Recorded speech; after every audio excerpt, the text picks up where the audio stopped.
Hi everyone, welcome to today's devotional. Now Aristotle, the ancient Greek, yes, when was the last time you heard a message begin like this? He said this: "It is better to rise from life as from a banquet, neither thirsty nor drunk."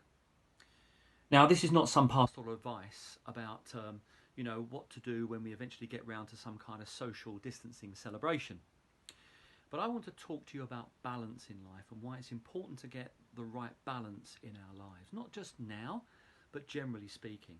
Ephesians 5 verse 15 says, "Therefore be careful how you walk, not as unwise men, but as wise." You know, the Bible never tells us to be cautious, but always to be careful.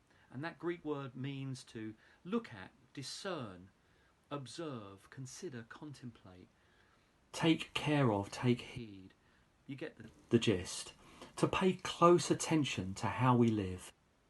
Life exists because of balance. The perfect balance mix of gases and chemicals and light ensure that mankind lives to fight another day. We have male and female, dark and light, hot and cold, wet and dry.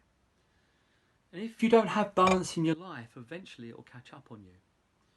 And having imbalance taken to an extreme can be dangerous. I remember many years ago, a well-known at the time Bible teacher said this to me. He said, "You don't need the Bible, all you need is faith." And he repented soon after that, I hasten to add, but taken to an extreme, imbalance can be dangerous.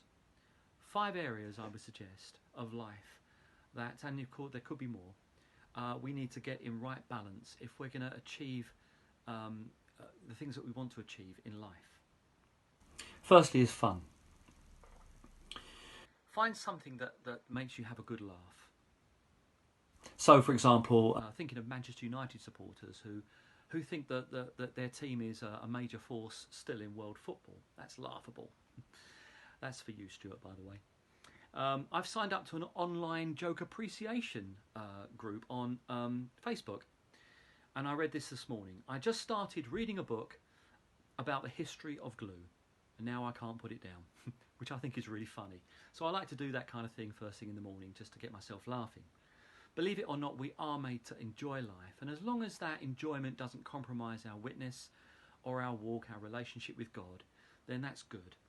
It's important that we have fun and laughter in our connecting relationships as well, and that brings me on to number 2, which is family and friends. You know, no one's going to lie on their deathbed and wish they'd spent more time in the office. Family, friends are really, really important to us.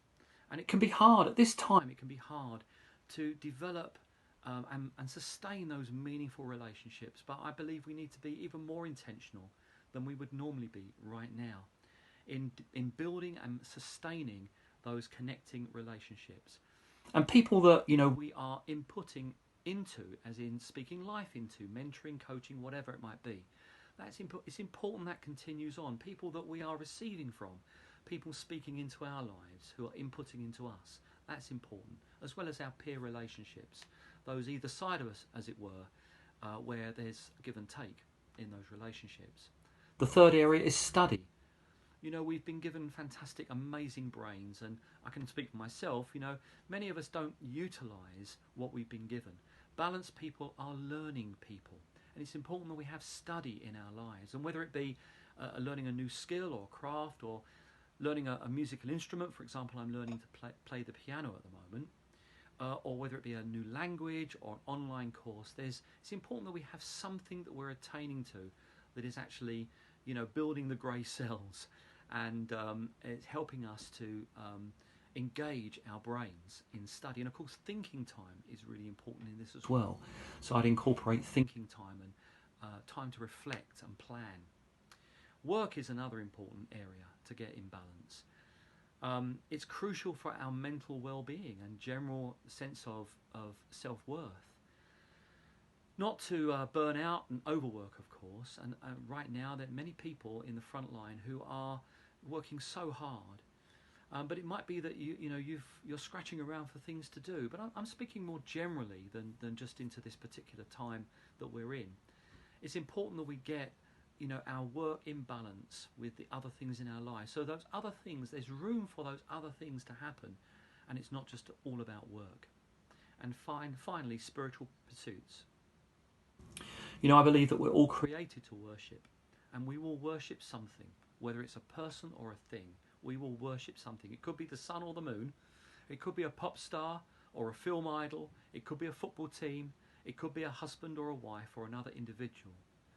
But I believe that each one of us has a space within us that is God-given, and only when we discover who God is, discover who He is for ourselves, for us, that we will know who we truly are created to worship, which is Him and Him alone. So take time to pray, read the Word, meditate on the things of God, and worship Him. Of course, all these things I've mentioned are worship, every single one of them. So during this time, what choices are you going to make that are going to set you on the path to a more balanced life, a more balanced lifestyle? You might argue, well, at the moment I don't have very much choice, my choice is limited. But you can make a start, even if this time is different, and the balance may look different to how it will look when we eventually get through this crisis. You can start now. Don't wait for lockdown to end, but start now. So God bless you. Have a fantastic day.